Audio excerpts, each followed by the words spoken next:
धीमहि धियो यो नः प्रचोदयात्।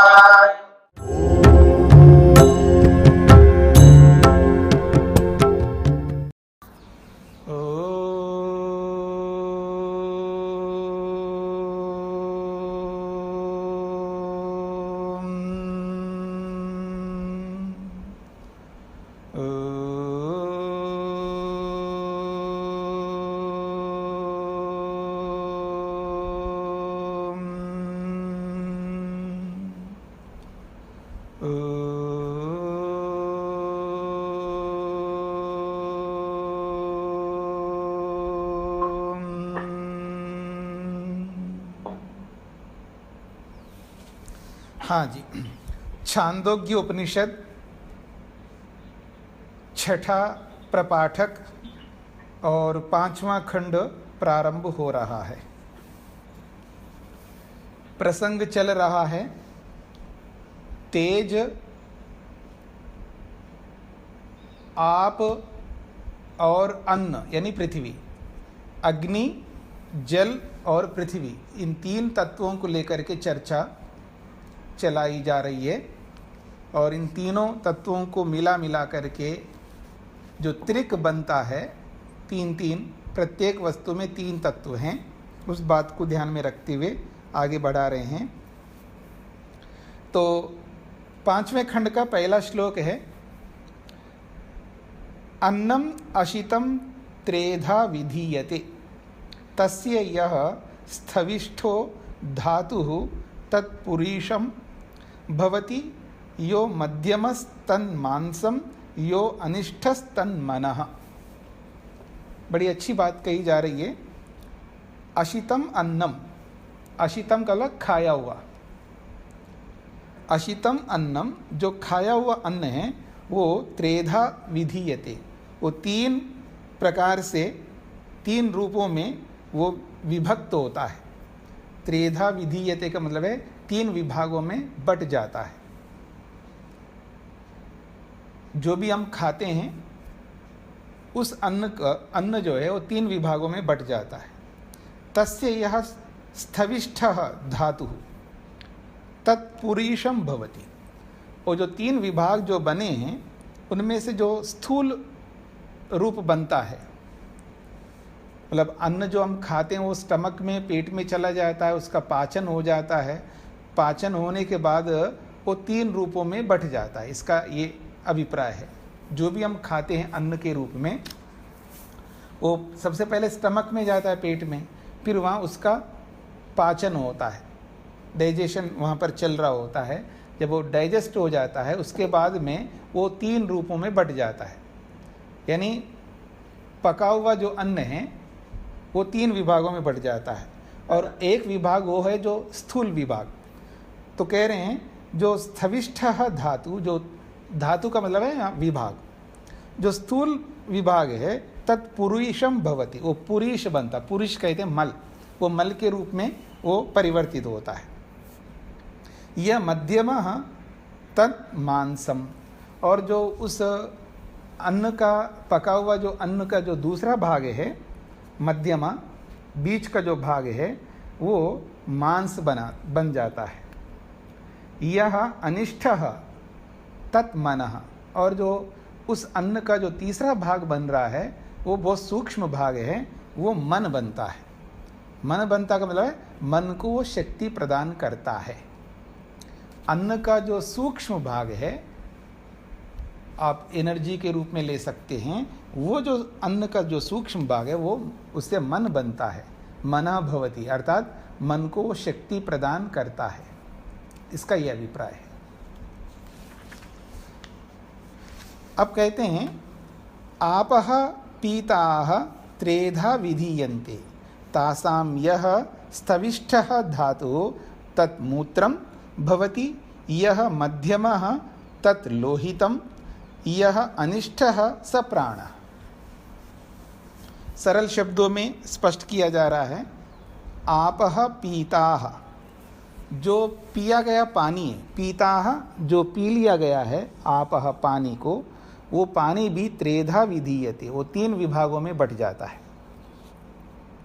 तासाम यस्थविष्ठः धातु तत्मूत्रम, तो उसका जो स्थूल भाग है पानी का वो मूत्र बन जाता है। यह मध्यम तत् लोहितम, जो उस पानी का जो मध्यम भाग है वो ब्लड बन जाता है, खून बन जाता है। यह अनिष्ठः, जो सूक्ष्म भाग है, सह प्राण, वो प्राण को शक्ति प्रदान करता है। तेजोषितं त्रेधा विधीयते, तस्य यः स्तविष्ठो धातुस्तद् अस्थि भवति, यो मध्यमः स मज्जा, यो अनिष्ठः स वाक्। अब कहते हैं तेजः अशितम, खाया हुआ जो तेज है, खाई हुई जो अग्नि है, वो त्रेधा विधीयते, 3 विभागों में बट जाती है। तस्य यह स्थविष्ठा धातु, उसका जो स्थूल भाग है वो तद अस्थि भवति, वो हड्डी बन जाती है। यह मध्यमा स मज्जा, और जो मध्यम भाग है अग्नि का वो मज्जा बन जाती है। यह अनिष्ठः स वाक्, और जो सूक्ष्म भाग है अग्नि का वो वाणी बन जाता है या बन जाती है, अर्थात वो वाणी को शक्ति प्रदान करती है।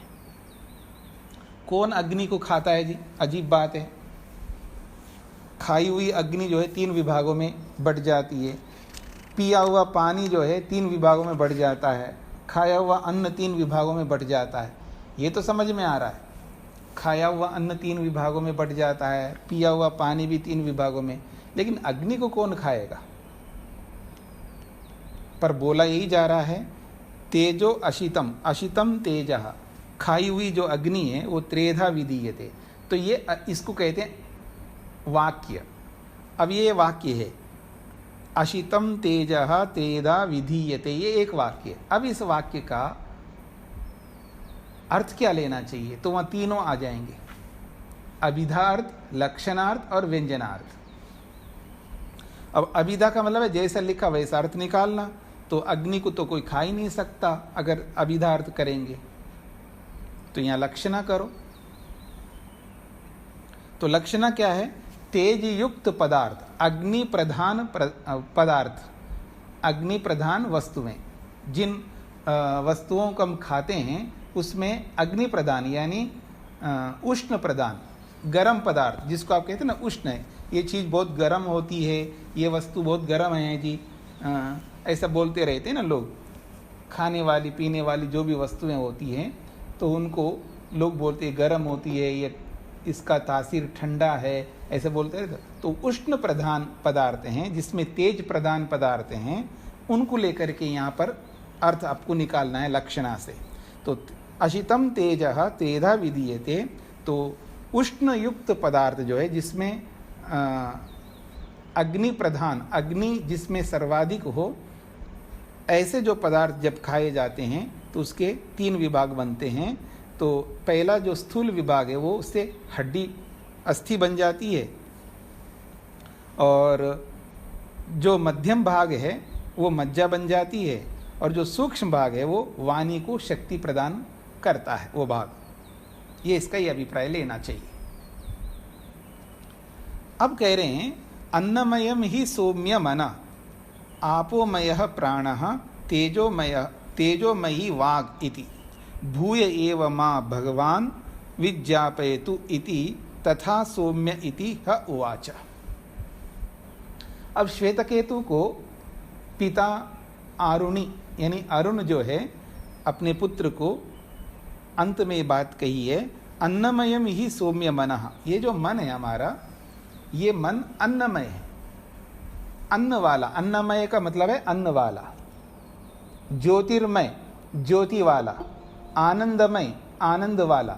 ये जो मय शब्द होता है ना, मय अंत में जुड़ता है, अन्नमय, ज्योतिर्मय, आनंदमय, धनमय, ऐसे सबके साथ मय मय जोड़ सकते हैं।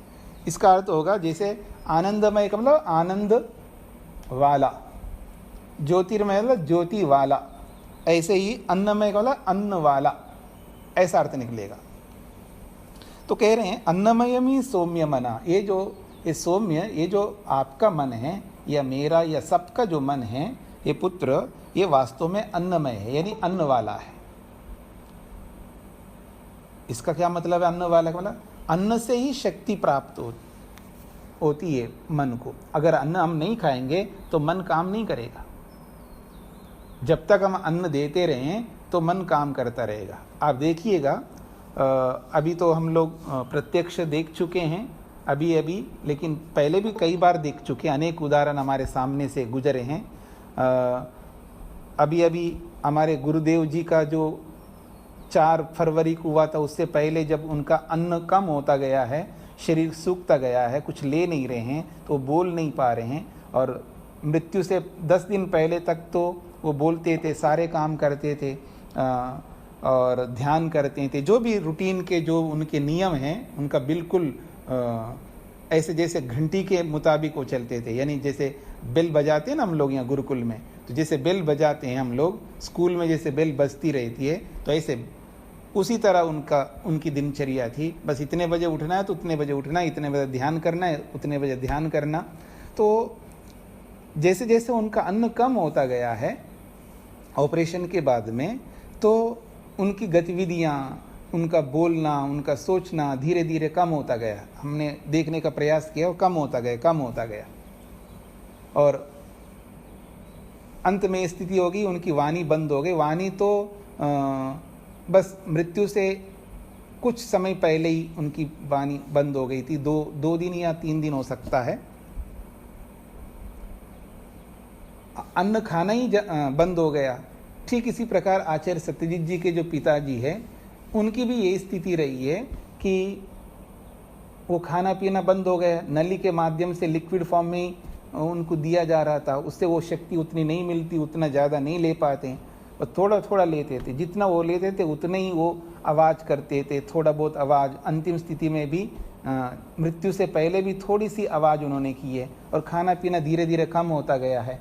तो जैसे जैसे खाना पीना कम हो जाता है तो व्यक्ति का जो शारीरिक सामर्थ्य है वो बहुत कम हो जाता है। जैसे वो लोग एनिमा लेते हैं या कुंजल क्रिया करते हैं, अथवा ये जो शंख प्रक्षालन करते हैं, उसमें जब शंख प्रक्षालन करते हैं तो पूरा मल निकलता जाता है और शरीर का सामर्थ्य कम हो जाता है, विचार भी उतना नहीं कर पाता है। और जब व्यक्ति को दस्त लग जाते हैं ना, दस्त बहुत ज़्यादा स्वामी दयानंद सरस्वती जी के बारे में सुना जाता है कि 100 दस्त उनके हुए हैं। तो 100 दस्त कैसे होंगे? तो 50 दस्त तो मेरे भी हुए हैं, साक्षात मैं भुक्तभोगी हूँ। 50 दस्त जब हो गए, 50वां जब मैं जाकर के आया ना, तो यहीं पर था, गुजरात में, गुरुकुल में ही था, और खड़ा खड़ा ऐसे ही पूरा लक्कड़ की तरह पूरा जमीन पर धड़ाम से गिर गया, और सिर जो है पर्स पर धड़ाम से लग गया। बस गिरने का पता लगा, थोड़ी देर के बाद बस होश में आ गया, अच्छा गिर पड़ा हूँ, फिर उठ खड़ा हो गया। बोलने का सामर्थ्य कम हो जाता है, देखने का, सुनने का सब सामर्थ्य कम हो जाता है। क्यों? अन्न नहीं है शरीर में, भोजन की मात्रा नहीं है, सब कुछ दस्त के माध्यम से निकल गया। तो ऐसे जब अन्न नहीं खाता है व्यक्ति, तो शक्ति कम हो जाती शरीर में, तो इंद्रियां काम करना बंद कर देती हैं, मन भी काम करना बंद कर देता है। इसलिए कहा जा रहा है अन्नमयम ही सौम्य मनः। ये जो मन है ये अन्न से शक्ति प्राप्त करता है, अन्न वाला ये मन है। आपोमय प्राण, और ये जो हमारे प्राण चल रहे हैं ना शरीर में, प्राण, अपान, व्यान, उदान, समान, और उपप्राण भी है, ये 10 प्राण, ये आपोमय, ये जलमय है। प्राणों को शक्ति जो मिल रही है वो जल के कारण से मिल रही है। जब शरीर में पानी की मात्रा कम हो जाती है, आयुर्वेद में 2 बातें आई हैं, वैसे तो बहुत सारी बातें आती हैं, पानी के संदर्भ में बता रहा हूँ मैं, कि अधिक पानी पीने से भी आदमी जल्दी रोगी पड़ जाता है, और कम पानी पीने से भी व्यक्ति जल्दी रोगी पड़ जाता है। जब पानी की मात्रा में जब शरीर में कम होती है तो प्राण जो है ना जल्दी जल्दी चलने लगते हैं। प्राणों की जो गति, जो सामान्य गति जैसे होनी चाहिए वैसे नहीं हो पाती है। श्वास प्रश्वास की गति में बदलाव आ जाता है। आप परीक्षण करके भी देख सकते हैं। बस ऐसा परीक्षण नहीं करना है कि ओम राम नाम सत हो जाए, बाकी यूँ थोड़ा बहुत परीक्षण करके देख सकते हैं परीक्षण की दृष्टि से। तो आपोमय प्राण, ये प्राण जो है ये जल वाला है। फिर कहा तेजोमयी वाक, ये जो हमारी वाणी है ये तेजोमयी यानी अग्नि प्रदान है। वाक वाणी जो है बहुत शक्ति लगती है इसमें, बहुत गर्मी आ जाती है। आप देखिए जब लगातार आप बोलेंगे 1 घंटा बिना रुके और बहुत ज़ोर ज़ोर से बोलेंगे, शरीर में एकदम गर्मी आ जाती है। और जैसे ये मैं पढ़ाता हूँ, पढ़ाने से पहले ऐसा लगता है कि अभी भूख ही नहीं लग रही है, ऐसा लगता है। और जब मैं पढ़ाने के बाद में जैसे कक्षा समाप्त हो जाती है, एकदम पेट जो है हल्का हो जाता है, शरीर भी हल्का हो जाता है, फिर भूख लगने लगती है, शरीर में गर्मी भी आती है, पसीने भी आता है। एसी चल रहा हो और प्रवचन चल रहा है, लगातार 1 घंटे से भी अगर ज़्यादा बोलें तो पसीने भी आने लगता है, शरीर में गर्मी उत्पन्न हो जाती है। कोई भी बोले तो अग्नि तेजमय ये वाक है, यानी वाणी को जो शक्ति प्राप्त हो रही है वो उष्णता से, गर्मी से, तेज से, ऐसा ये कहना चाहते हैं। तो ये सारी बातें बताने के बाद में श्वेतकेतु कह रहा है भूय एव मां भगवान विज्ञापयतु इति। भगवान, हे भगवान, हे पिताश्री, मां मुझे भूय एव विज्ञापयतु, और अधिक बताइए, और अधिक उपदेश दीजिएगा। मेरे को बहुत अच्छा लग रहा है आप जो बता रहे हो, ये सब मेरे जीवन के साथ जुड़े हुए हैं, तो आप और अधिक बताइए। भूय एव का मतलब और अधिक बताइए। तो तथा सौम्य इति ह उवाचा, फिर पिता को तो बात वही है, जब कोई सुनने वाला अगर सुनना चाहता हो और सुनाने के इच्छुक व्यक्ति को सुनने वाला मिल जाए, फिर तो बताना रुकेगा नहीं। तो कह रहे तथा सौम्य इति, ठीक है बेटा मैं और सुनाता हूँ। हाँ उवाचा, फिर वो ऐसा कहते हैं हाँ सुनाऊंगा। अब सुना रहे, देखिए क्या सुनाते हैं। एवं एव खलु सौम्य अन्नस्य अश्यमानस्य यो अणिमा स ऊर्ध्वः समुदीशति तन्मनो भवति। अब इसको और थोड़ा सूक्ष्मता से बताने का प्रयास कर रहे हैं। एवं एव खलु सौम्य, हे सौम्य, एवं एव इसी प्रकार, हे सौम्य, अन्नस्य अश्यमानस्य, ये जो खाया हुआ अन्न है या खाया जाता हुआ ये जो अन्न है। हाँ जी बोलिए। स्वामी जी ऊपर एक मंत्र है। हाँ हाँ ठीक बात है, समझ गए ठीक बात है, वो छूट गया मेरे से देखने से। हाँ जी ठीक बात है। दद्नः सौम्य मध्यमानस्य यो अणिमा स ऊर्ध्वः समुदीशति तत्सर्पिर्भवति। ठीक बात है, ये पहला श्लोक है, बड़ा अच्छा श्लोक है, बहुत सरल रूप में बोला गया है। मध्यमानस्य दध्नः, हे सौम्य, ये जो बिलोई जाती हुई जो दही है, दही को जब बिलोया जाता है तो दध्ना का मतलब दधी कहते हैं दही को, और षष्ठी विभक्ति में दध्ना ऐसा बनता है। तो कहते हैं मध्यमानस्य दध्ना, बिलोई जाती हुई ये जो दही है, इस दही का यह अणिमा, जो उस दही का जो सूक्ष्म रूप है, स ऊर्ध्व समुदीशति, वो ऊपर उठ करके आ जाता है। जब दही को बिलोया जाता है तो उसमें पानी डाल देते, दही में पानी डालते हैं। पहले तो माताएं जो है घर घर का थोड़ा बहुत ही करना होता था, हाथ से ही हाथ जो है उस मिट्टी के पात्र होते थे, पहले तो गोल से मिट्टी के पात्र और काले पात्र होते हैं, और उसमें हाथ डाल करके उसमें पानी डाल देते हैं, फिर हाथ डाल करके ऐसे ऐसे हिलाते रहते हैं और हिलाते रहते हैं। उनका अभ्यास होता है अच्छी तरह। आप में से भी आज भी कुछ करते होंगे, आजकल तो यंत्रों से करते हैं, और बहुत थोड़ा सा 200 ग्राम दही का भी कर लेते हैं आजकल लोग। यंत्र होते हैं, छोटे छोटे यंत्र आजकल आ गए हैं, तो हिलाते रहते हैं तो ऊपर उठ करके आ जाता है उसका सूक्ष्म भाग। तो कह रहे हैं अणिमा स ऊर्ध्व समुदीशति, वो ऊपर उठ करके आता है। तत्सर्पिर्भवति, वही जो है सर्पी कहते हैं घी को, वही सर्पी बन जाता है, यानी घी बन जाता है। अर्थात मक्खन आ जाता है ऊपर, फिर उस मक्खन को गर्म करके घी बना देते हैं। एक प्रकार से वो मक्खन मक्खन नहीं है, वो घी है।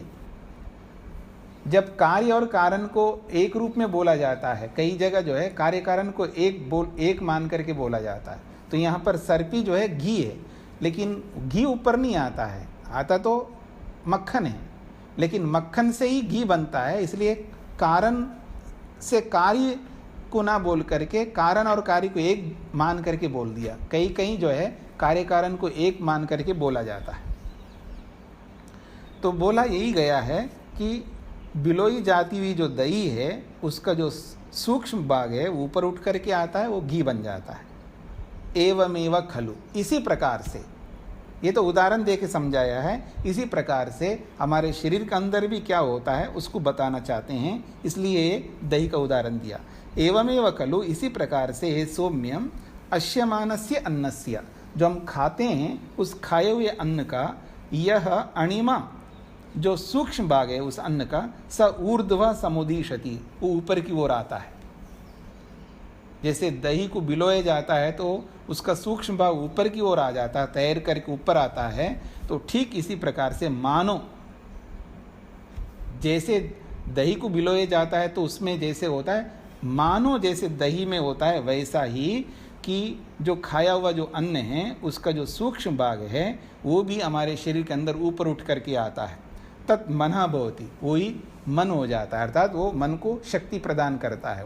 वो सूक्ष्म भाग यानी वो मन को प्राप्त होता है। और मन कहाँ रहता है? ऊर्ध्व भाग में रहता है। मन का स्थान जो है ना ऊर्ध्व भाग है, चाहे मस्तिष्क में रखो, उसको हृदय में रखो या सिर पे रखो या कहीं पर रखो, ऊपर ही रहेगा। तो ऊर्ध्वम इसलिए कहा ऊर्ध्व समुदीशति, वो ऊपर की ओर उठ करके आता है, वो सूक्ष्म भाग। तत् मना भवति, वो मन को शक्ति प्रदान करता है। मना भवति का सीधा अर्थ तो मन बन जाता है, पर मन नहीं बनता है, मन को शक्ति प्रदान करता है वो भाग। ये भी लक्षणा है यहाँ पर।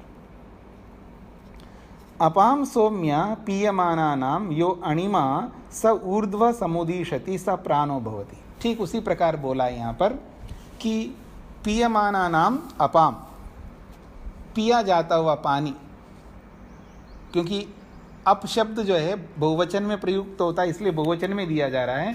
पीयमानानाम अपाम, पिया जाता हुआ जो पानी है उसका यह अणिमा, जो सूक्ष्म भाग है, सब ऊर्ध्व समुदीशति, वो ऊपर की ओर उठ करके आता है।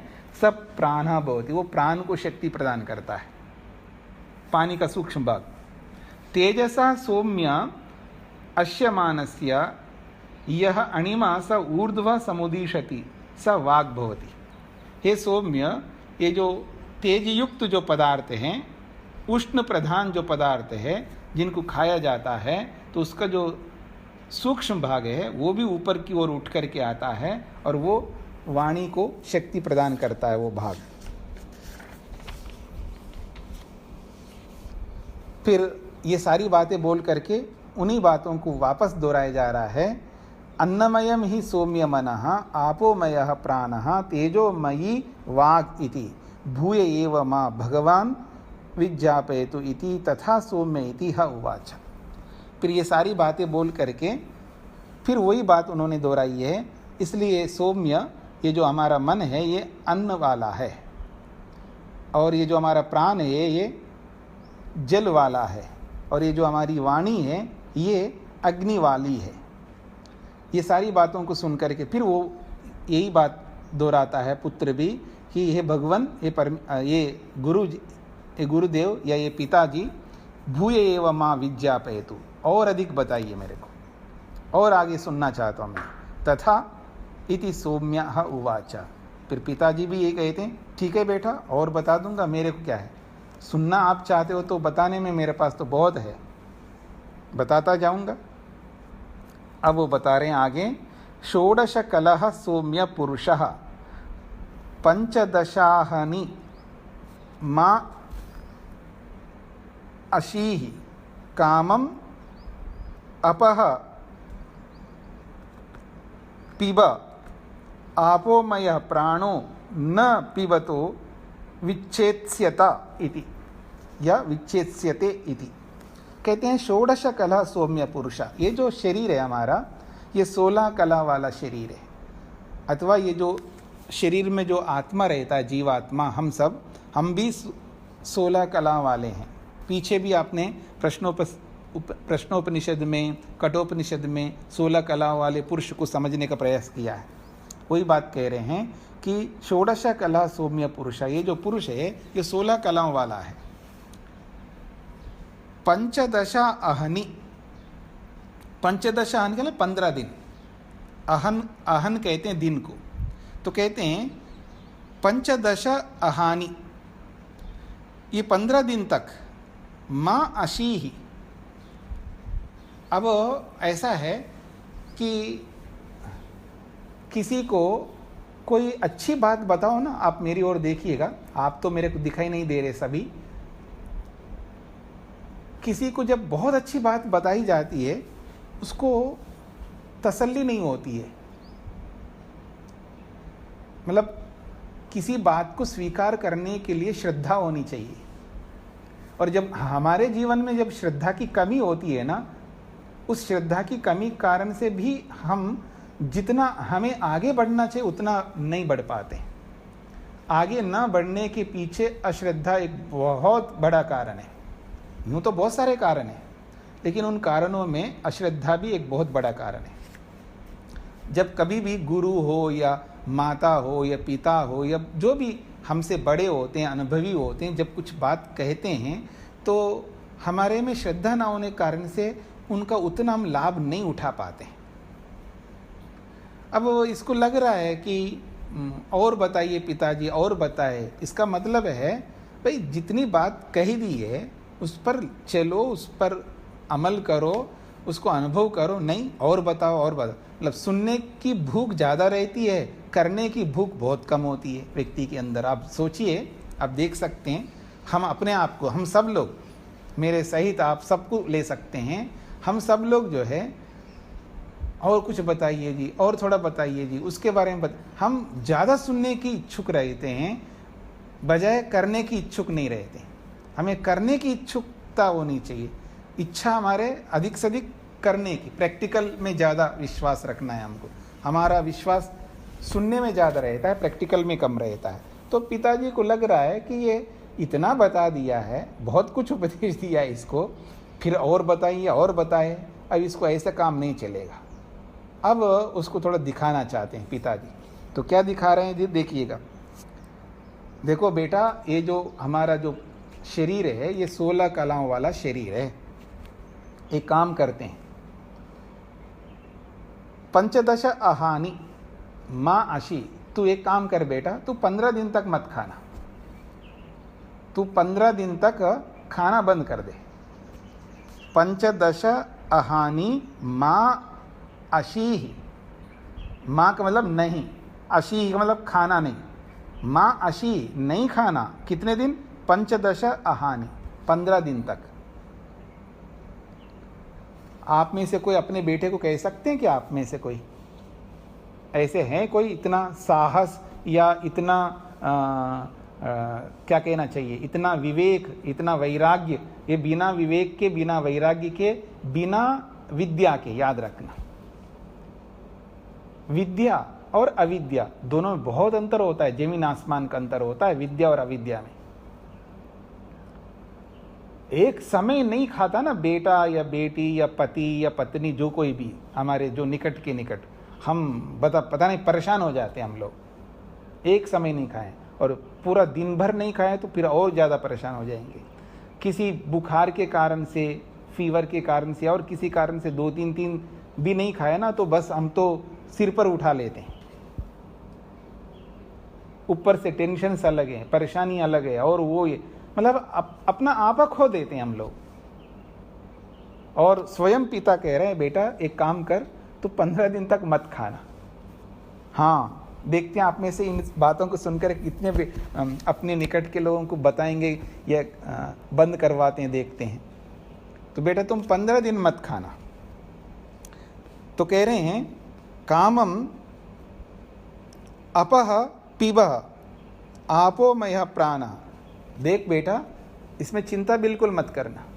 15 दिन तक मत खाना। इसे दुखी इसलिए नहीं होना है, मरेगा नहीं तू, परेशान मत होना, ना मरने का प्रबंध भी कर देता हूं मैं। तो वो कहते हैं कामम अपापिबा। हाँ, ये जरूर मैं कह सकता हूं, कामम का मतलब है अच्छा, एक बात जरूर कहूंगा इसमें कि एक काम कर, तू पानी जरूर पी लेना, पानी जरूर पी लेना। क्यों? आपोमय प्राणा, ये जो हमारा प्राण है ना, ये जल वाला है। जल पीता रहेगा तो प्राण बना रहेगा, प्राण नहीं जाएंगे, प्राण नहीं जाएगा, बस जिंदा रहेगा, परेशान मत होना। इसलिए कहा जा रहा है कामम अपह पिबा, तू पानी पी जाना, क्योंकि आपोमय प्राणः, क्योंकि ये प्राण जो है जलवान है। न पिबता विच्छेद्यते इति, इसलिए कह रहे हैं पानी पीता रहेगा तो प्राण का विच्छेद नहीं हो पाएगा, यानी प्राण नहीं जाएंगे, तो मरेगा नहीं, चिंता मत करना, लेकिन 15 दिन मत खाना। क्या पिता होते हैं जी, क्या प्रसंग है, क्या वैराग्य है व्यक्ति के अंदर, क्या विवेक है। विशेष बात यह है कि मतलब बुद्धि का स्तर देखिएगा, ज्ञान का स्तर देखिएगा, व्यक्ति का साहस देखिएगा। हाँ, मैं एक मोटी भाषा में अक्सर कहा करता हूँ, जब वो बड़ा काम करना पड़ता है ना, अपने आप बोलते हैं ना दिल पर पत्थर रख कर के बोलना पड़ता है, तो मैं पत्थर वत्थर तो नहीं बोलता, मैं ये बोलता हूँ निष्ठुर होना पड़ता है। मोटी भाषा में अपने आप को निष्ठुर बनाना पड़ता है, या और ज़्यादा कहूँ तो ढीठ बनाना पड़ता है अपने आप को। थोड़ा निष्ठुर बन करके ही ये अच्छे बड़े काम हो सकते हैं, बिना निष्ठुरता के नहीं बन सकते ये काम। इससे भी बड़े बड़े काम करने हैं। हाँ, इस तो आज्ञाकारी है ना। हाँ जी, वो आज्ञाकारी तो सभी हैं, आज्ञाकारी तो सभी है। और जिस दिन आप कहोगे ना ये जो भी मेरे पास है संपत्ति वो तुझे नहीं मिलेगा, ये आर्य समाज में मिलेगा या किसी गुरुकुल को दे दूंगा या दे दूंगी, ऐसा अगर आप बोलेंगे ना, सब आज्ञाकारी हो जाएंगे, सब लाइन पर आ जाएंगे। ठीक है जी। हाँ, मतलब किसी को आप मेरी बात को समझने का प्रयत्न कर देना कि कभी वो भी बंद हो जाएगा। हाँ जी, आप जो है कभी आप कई बार आप में से बहुत सारे लोग शिकायत करते थे कि क्या करें जी, बच्चे मान नहीं रहे, आजकल के बच्चे ऐसे होते हैं, ये होते हैं, इनके लिए इतना सब कुछ किया है, ये हवन नहीं करते हैं जी, ये सुबह जल्दी उठते नहीं हैं जी, ये संध्या नहीं करते हैं जी, ये वो नहीं करते हैं। परेशान होते रहते ना आप में से। कोई परेशान नहीं होना है, बस वही कहना कि उनको बिठा करके वो दिखा देना आपके जो भी घर के कागज वागज सब, और जो भी एफडी के जो पत्र आदि जो भी है, तो देखो बेटा ये सब जो है गुरुकुल में दे देंगे, और या किसी आर्य समाज के संस्थान में देंगे, या किसी ऐसे चैरिटी को दे देंगे जहाँ पर गरीब लोग पलते हैं, अंध विद्यालय है, ऐसे बहुत सारे हैं दुनिया में जो बेचारे बैठे हुए हैं आवश्यकता वाले, तो उनको दे देंगे। फिर देखना, फिर हलचल देखना, फिर घर के अंदर ऐसा लगेगा जैसे कि कर्फ्यू लगने से पहले जो हलचल होता है ना, जहाँ कहीं कर्फ्यू लगाते हैं ना, तो उससे पहले जो हलचल होता है, अथवा भाई अभी मार्केट बंद होने वाला है अथवा कुछ दिन के लिए सब बंद रहेगा, तो उससे पहले जो हलचल होता है ना आदमी के जीवन में, घर के अंदर, वो इधर सब वैसे ही हलचल होने लगेगा। तो कहने का अभिप्राय है उसके लिए वो चाहिए, विद्या चाहिए। मुख्य बात, सह 15 अहानि न, क्या बोला, न आशा अशाण,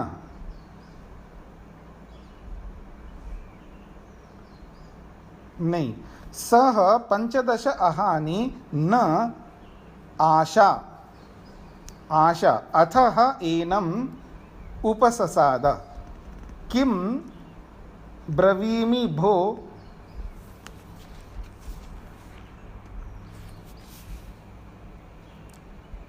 इति ऊच, क्या लिखा है, इति ऋचः। हाँ, फिर बोलता हूँ, सह 15 अहानि न आशा अतः एनम उपससाद किम ब्रवीमि भो इति ऋचः सौम्य यजुंषि सामानि इति स उवाच न वै मा प्रतिभान्ति भो इति। अब देखिएगा क्या परिस्थिति आती है। सह 15 अहानि न आशा, सह वो जो श्वेतकेतु है वो 15 अहानि, वो भी आज्ञाकारी पुत्र है, उसने 15 दिन तक खाया नहीं। न आशा, आशा का मतलब है खाना, और न का मतलब नहीं, नहीं खाया। अथ ह एनम उपससाद, जब 15 दिन हो गए हैं ना खाए हुए, फिर वो एनम उस पिता के समीप उपससादा आकर के बैठ गया।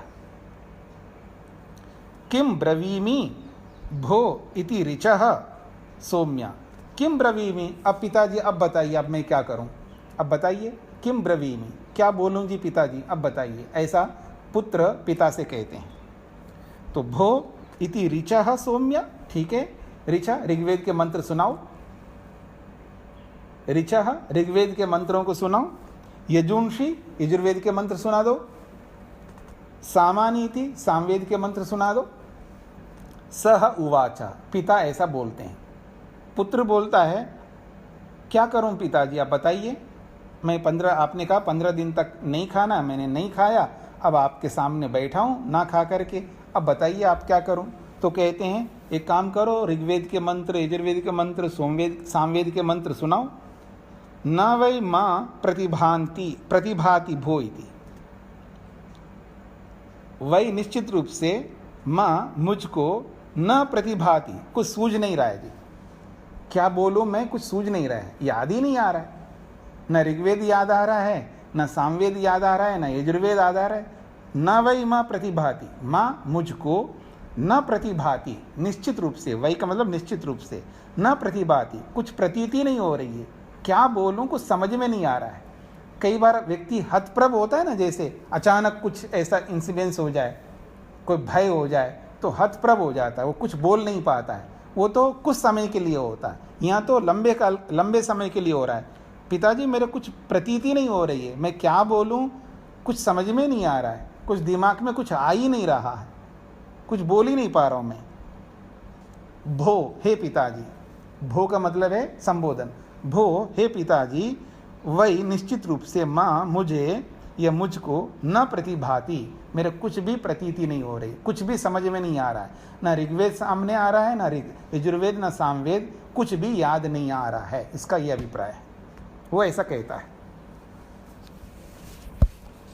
तम ह उवाच यथा सौम्य महतो अभ्यायितस्य एको अंगारः कद्योतमात्रः परिशिष्टः स्यात् तेन ततोपि न बहु दहेत् एवं सौम्य ते षोडशानां कलानाम् एका कला अतिशिष्टा स्यात् तया एतर्हि वेदान् न अनुभवसी अशाना, हाँ अनुभवसी अशाना। अब पिता कहते हैं तम ह उवाचा, उस पुत्र से आरुणि कह रहे हैं, यथा जैसे कि है सौम्य, महता अभ्यहितस्य एकः अंगारः, महता अभ्यायितस्य, बहुत अधिक आग जल रही हो, बहुत अधिक मात्रा में आग जल रही हो, तो ऐसे आग में से एकः अंगारा, एक अंगारे को अलग कर दीजिएगा। कद्योत मात्रा, अब इतनी बड़ी मात्रा में आग जल रही हो जहाँ कहीं पर भी, अब आपने कहीं देखा है जैसे भट्टी जल रही होती है, ईंटों की, पहले तो लकड़ी आदि लगा करके भट्टी जलाया करते, तब तो यंत्रों से जला रहे हैं, तो बहुत बड़ी भट्टी चल रही हो या कोई बहुत अधिक आग लग रही हो जहाँ पर बहुत अधिक लकड़ियाँ जल रही हो, तो वहाँ पर उसी बात को लेकर के कह रहे हैं महता अभ्यायितस्य, बहुत बड़ी आग जहाँ कहीं लगी हुई हो तो उस अग्नि के अंदर बहुत अंगारे होते हैं, उनमें से एक अंगारा, एक अंगारे को अलग कर दो। तो इतनी बड़ी अग्नि में से एक अंगारे को अलग कर देंगे तो एक अंगारा कैसे दिखेगा? कद्योत मात्रा, जुगनी के समान, जुगनू होता है ना जो रात में उड़ते हैं, जुगनी के समान दिखाई देगा वो। इतनी बड़ी आग में से, इतने बड़े अंगारों में से एक अंगारे को अलग करेंगे तो वो जुगनी के समान ही दिखाई देगा। परिशिष्ट स्यात्, वो तो बचा हुआ है एक प्रकार से, परिशिष्ट का मतलब है बचा हुआ है, वो तो उतने सारे में से अलग कर दिए तो वो बचा हुआ अलग से हैं, वो अलग अलग ही दिखाई देगा आपको। तेन ततः अपि न बहु दहेत, और उस एक अंगारे से आप कुछ जलाना चाहते हैं तो बहुत कुछ जला नहीं पाओगे, थोड़ा बहुत ही जलेगा। बहुत कुछ जलाना चाहते हो तो बहुत कुछ जला नहीं पाएगा वो, इसलिए कह रहे हैं तेन ततः अपि न बहु दहेत, वो बहुत अधिक जला नहीं पाएगा। एवं इसी प्रकार से हे सौम्य ते षोडशानाम कलानाम एका कला अतिशिष्टा स्यात्। ये जो आपके शरीर के अंदर 16 कलाएं हैं ना, 16 कलाएं, उनमें से एक कला को आपने अलग कर दिया, अन्न को। 16 कलाओं में एक अन्न भी है, याद रखना, बड़ा महत्व है इसका। और वो अन्न क्या है? यहाँ मन है, क्योंकि उसी अन्न से मन को शक्ति प्राप्त हो रही है। और उन 16 कलाओं में से अन्न को अलग कर दो अथवा मन को अलग कर दो, एक ही बात है, क्योंकि अन्नमयम ही प्राण मनः कहा। तो अन्न को अलग कर दो तो भी परेशानी हो रही है, और मन को अलग कर दो तो फिर तो पूरा ही भट्टा ही बैठ जाएगा। बिना मन के तो जीवन व्यर्थ है हमारा। मन ही तो हमें मुक्ति की ओर ले जाने वाला है या स्वर्ग की ओर ले जाने वाला। मन एव मनुष्यानाम कारणम बंध मोक्षयो, ये वाक्य आप बार बार सुनते होंगे। मनः एव मनुष्याणाम कारणम बंध मोक्षयो, मन ही एक ऐसा कारण है जो मोक्ष की ओर ले जाने वाला है या बंधन की ओर ले जाने वाला है। और उसी मन को अलग कर दो तो फिर कुछ बचा ही नहीं रहेगा। ये कहना चाहते हैं एवं सौम्य, इसी प्रकार से जैसे बहुत बड़ी अग्नि में से एक अंगारे को अलग करने से वो जुगनू के समान होता है, वो बहुत कुछ काम नहीं कर पाएगा वो, ठीक इसी प्रकार से ते षोडशानाम कलानाम, तेरे अंदर जो 16 कलाएं हैं उनमें से एका कला अतिशिष्टा, एक कला को अलग कर दिया जाए, अतिशिष्टा स्यात्, उसको अलग कर दिया जाए तो तया एतर्री वेदांत न अनुभवस्ति, इसीलिए उस कला को अलग कर दिया है, इसलिए तुम जो है वेदांत न अनुभवसी, वेदों को समझ नहीं पा रहा है, याद नहीं कर पा रहा है, स्मरण नहीं कर पा रहा है, इसलिए अशाना। तू एक काम कर, सबसे पहले खाना खा ले। अशाना, तू खा जा, तू जा करके खाना खा लो। तो इसलिए उसको भेज दिया खाना खाने के लिए। ठीक है जी, ये स्थिति है।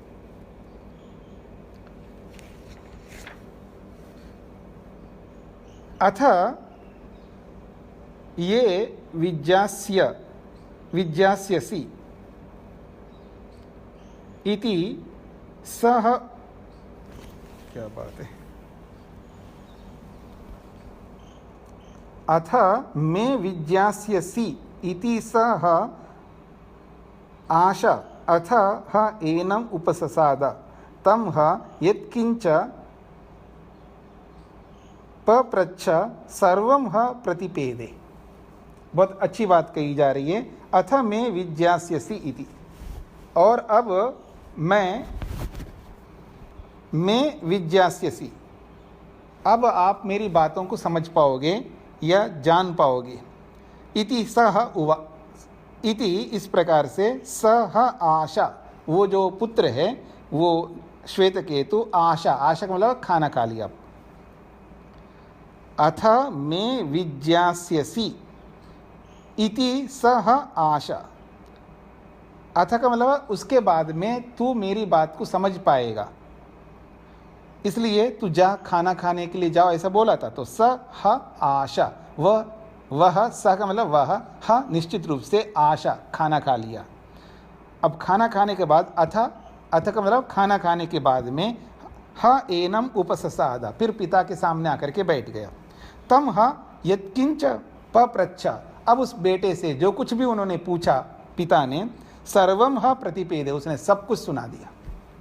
ऋग्वेद को सुनाओ तो ऋग्वेद को सुना दिया, यजुर्वेद को सुनाओ तो यजुर्वेद को सुना दिया, सामवेद को सुनाओ तो सामवेद को सुना दिया। जो पूछा, जो भी प्रश्न किया, सबका उत्तर दे दिया, क्योंकि शक्ति मिल गई उसको।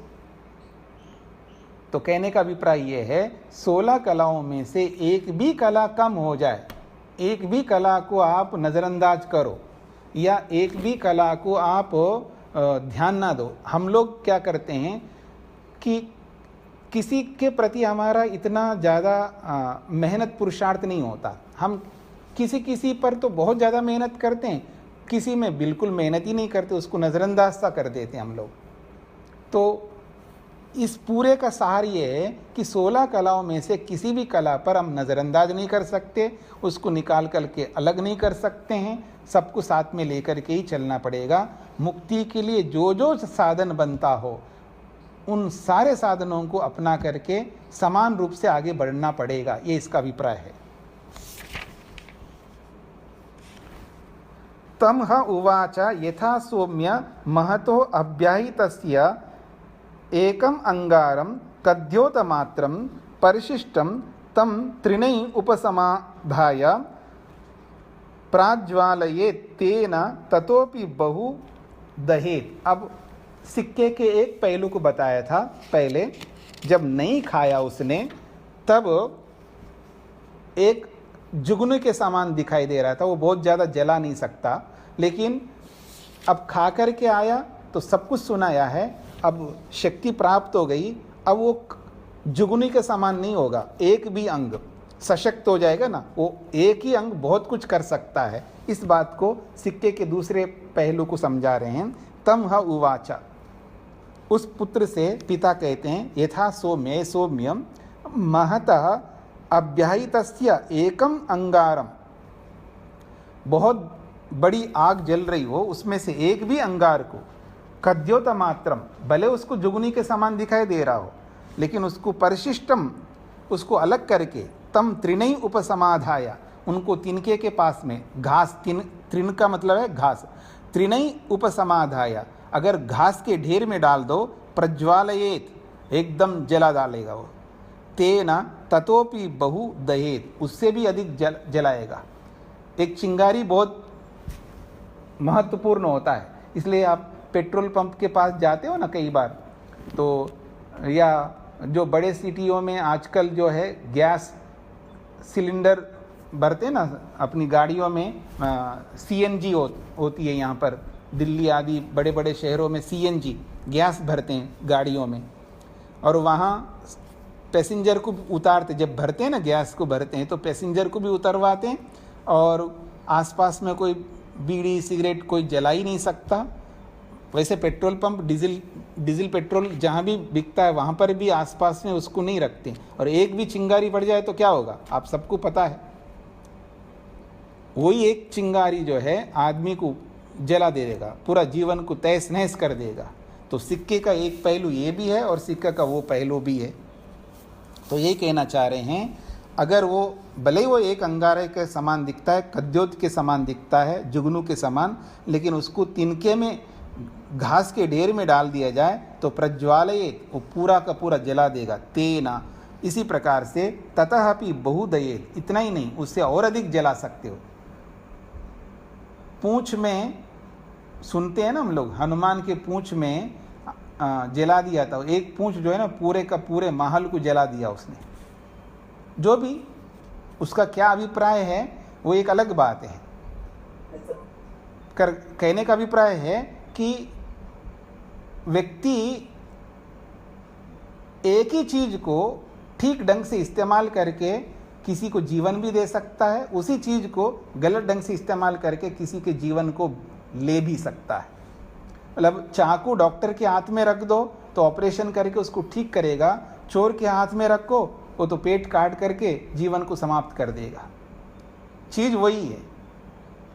तो इस दृष्टिकोण से विवेक और अविवेक, विद्या और अविद्या के ऊपर निर्भर करता है।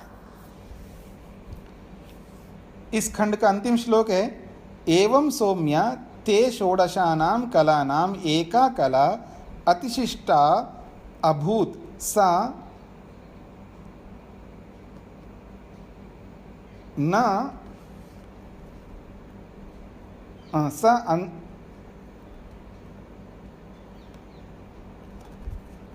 क्या लिखा है, कला अतिशिष्टा अभूत सा अन्नेन है यहाँ पर, सा अन्नेन उपसमाहिता प्रज्वालित तया एतर्री वेदान अनुभवसी। अन्नमयम ही सौम्य मनः आपोमयः प्राणः तेजोमयी वागिति तद ह अस्य विजज्जौ इति। अंत में कहते हैं एवं सौम्य, हे सौम्य, ते षोडशानाम कलानाम, तुम्हारे शरीर के अंदर या तुम्हारे जीवन में जो 16 कलाएं हैं उनमें से एका कला अतिशिष्टा अभूत, एक भी कला को अतिशिष्ट कर दो यानी अलग कर दो, तो सा अन्नेन उपसमायिता, वो जो एक कला है वो अन्नेन, अन्न से, उपसमायिता, उस अन्न को पाकर के उपसमाहिता, प्रज्वलित हो गई, प्रदीप्त हो गई। अन्न को पाते ही वो एक कला जो मन है वो प्रज्वलित हो गई, अर्थात शक्ति को प्राप्त होकर के काम करने लगा, इसका ही अभिप्राय है। प्रदीप्त हो गई है। तया एतर्री वेदान अनुभवसी, इसी कारण से, तया एतर्री, उसी के कारण से, उसी की शक्ति से तुमने वेदान अनुभवसी, तुमने वापस वेदों को स्मरण करने में समर्थ हुआ। क्यों? अन्नमयम ही सौम्य मना, क्योंकि तुम्हारा जो मन है वो अन्नमय है, अन्न से ही शक्ति को प्राप्त करके वो मन काम करने लगता है।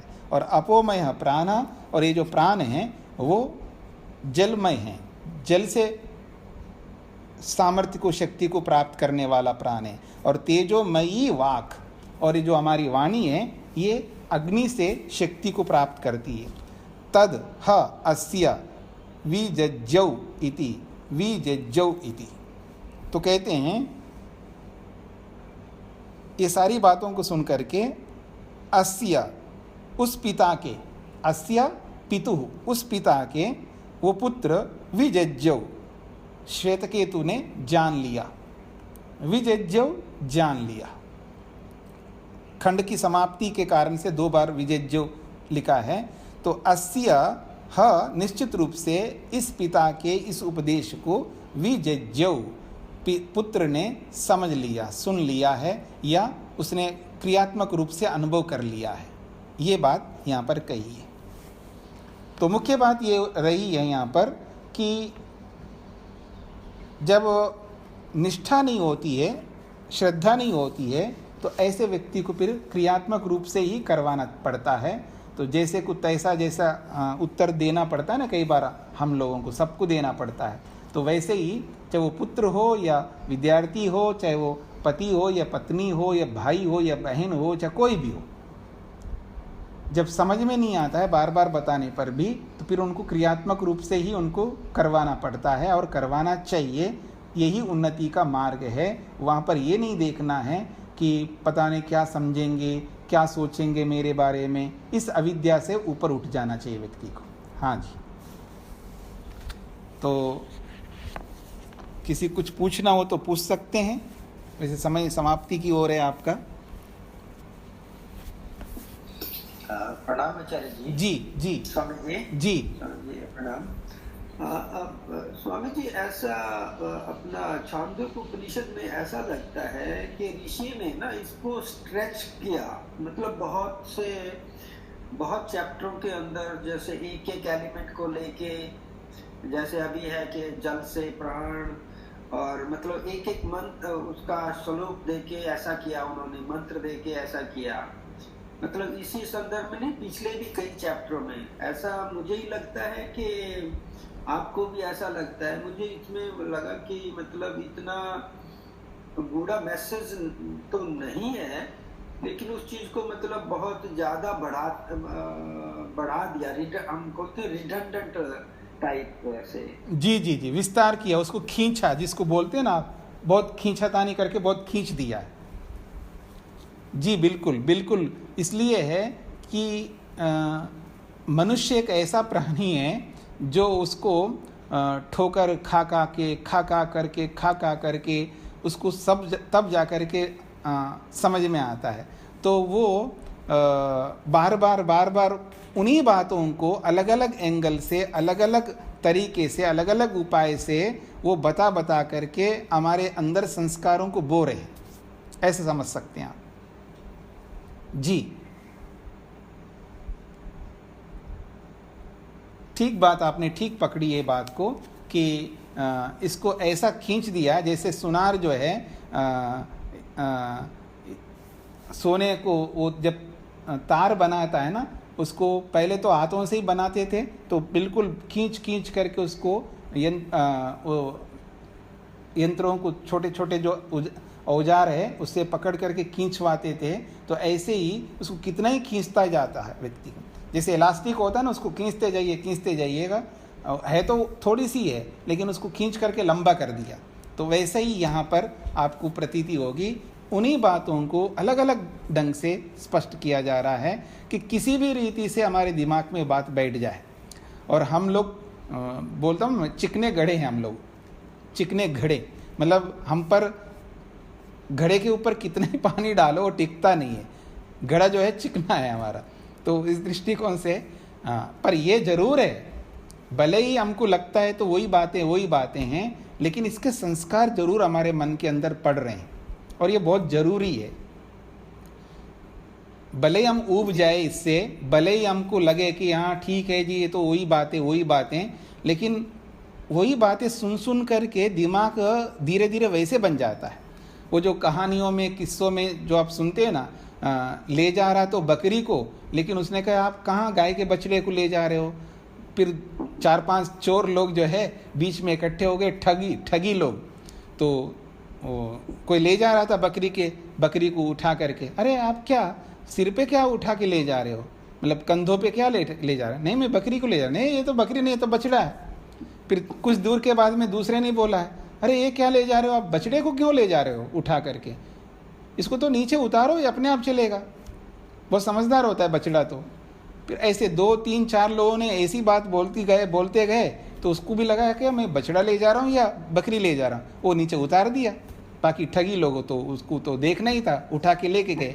तो कहने का अभिप्राय ये है, मन हमारा कितना सूक्ष्म है, मतलब किस सूक्ष्मता से मन के ऊपर प्रभाव पड़ता है, इसका अंदाजा जो है ये एडवर्टाइजमेंट से आपको पता लगेगा।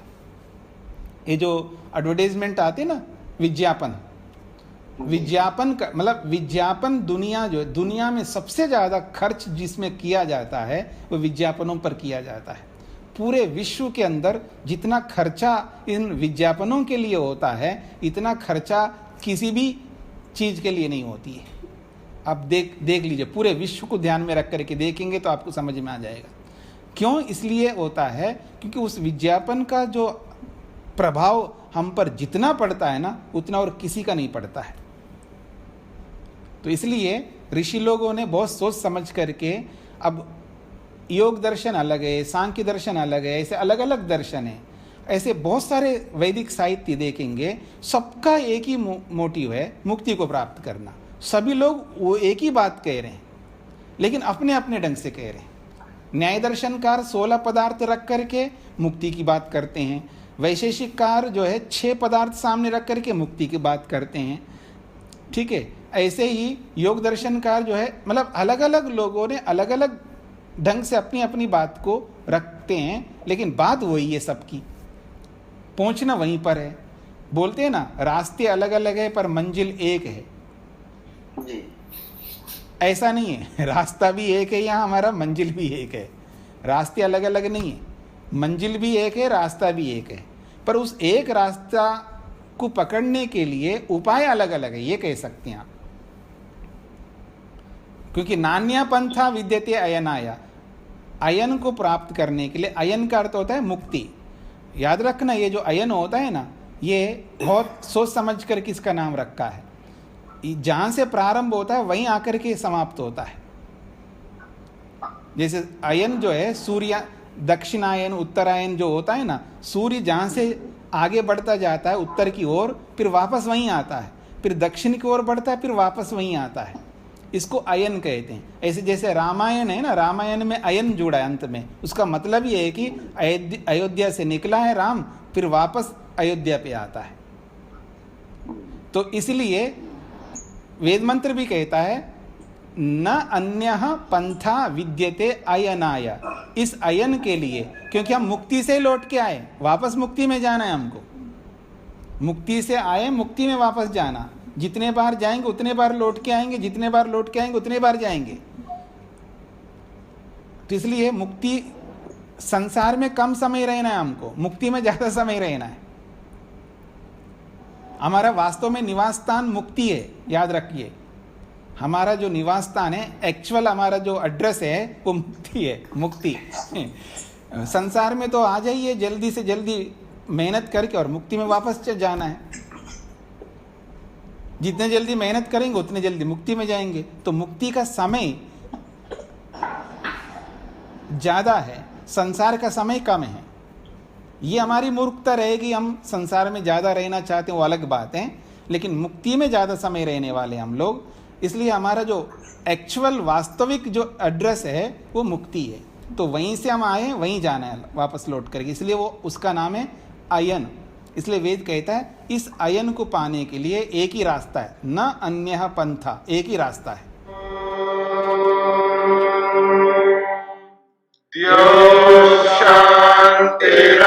शांतिरंतरिक्षं शांतिर्पृथिवी शांतिरापः शांतिरोषधयः शांतिः वनस्पतयः शांतिर्विश्वे देवाः शांतिर्ब्रह्म शांतिः सर्वं शांति शांतिरेव शांति, शामा शांतिरेधि